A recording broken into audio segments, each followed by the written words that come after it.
তোমাদের সাথে শেয়ার করছি আমি এগ সোয়া কারি রেসিপি। তো চলো আমার সাথে থাকো, সম্পূর্ণ রেসিপিটা দেখতে থাকো কীভাবে বানাচ্ছি আমি এটা। এগ সোয়া কারি কিন্তু এমন ভাতের সাথে ভালো লাগে, তেমনি লুচি পরোটা সবের সাথে কিন্তু ভালো লাগে। চলো সম্পূর্ণ রেসিপিটা তোমাদেরকে দেখাই। তো দেখো এখানে মুরগির ডিম সেদ্ধ করে নিয়েছি 6টা, দিয়ে ভালো করে গায়ে একটু নুন হলুদ মাখিয়ে নিচ্ছি। আর নিউট্রেলা সোয়াবিন ভালো করে ধুয়ে স্টেনারে জল ঝরিয়ে রেখে দিয়েছি। আর আলু ডুমো করে কেটে নিয়েছি। আর রয়েছে পেঁয়াজ কুচি। আর এখানে দেখো আদা রসুন জিরে ধনে ভালো করে শিলে বেটে নিয়েছি। আর নুন হলুদ রয়েছে পরিমাণ মতন। এবার ডিমগুলোকে তেলের ওপর দিয়ে প্রথমে ভেজে তুলে রাখছি। এবার আমি সোয়াবিনটাকে ভেজে নিচ্ছি। সোয়াবিনটার গায়ে একটু আদা রসুন বাটা আর নুন হলুদ মাখিয়ে সোয়াবিনটাকে তেলের মধ্যে দিয়ে একটুখানি ফ্রাই করে তুলে রাখছি।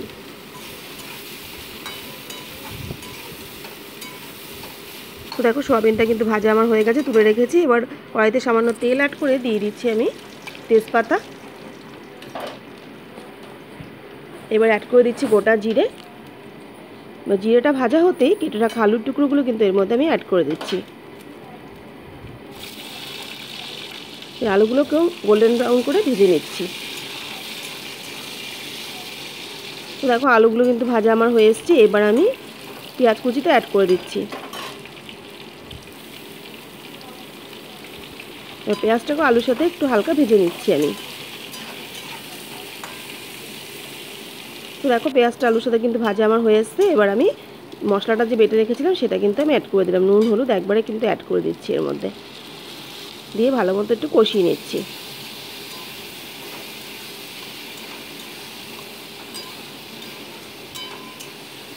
তো দেখো মশলাটা প্রায় একটু কষানো হয়ে এসছে। এবার আমি কালারের জন্য একটু দিয়ে দিচ্ছি কাশ্মীরি রেড মির্চি পাউডার, দিয়ে হালকা নিয়ে নিচ্ছি একটু। তো দেখো মশলাটা কিন্তু কষানো আমার হয়ে এসছে। এবার আমি ভেজে রাখা সোয়াবিনের টুকরোগুলো অ্যাড করে দিলাম।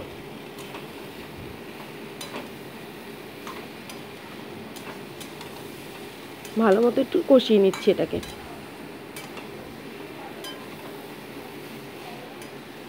তো দেখো কষানো কিন্তু হয়ে এসছে। এবার আমি জল অ্যাড করে দেবো এর মধ্যে।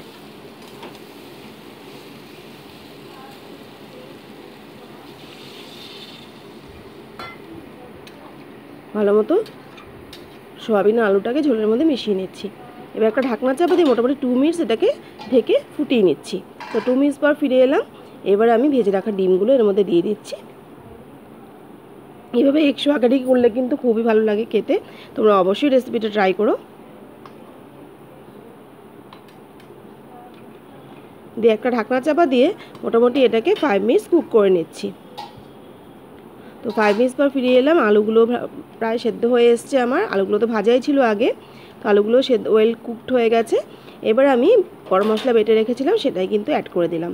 আর বাটা মশলা যে কোনো তরকারি কিন্তু দুর্দান্ত লাগে খেতে। তো আমরা কিন্তু সবাই সেটা জানি, কিন্তু আমাদের মানে বিজি লাইফে আমরা কি করি, আমরা কিন্তু মিক্সি পেস্টের ওপরে ডিপেন্ড করি, তাই না? তো চলো এটাকে 2 মিনিটস আরও কুক করে নিচ্ছি লিড চাপা দিয়ে। তো 2 মিনিটস পর ফিরে এলাম।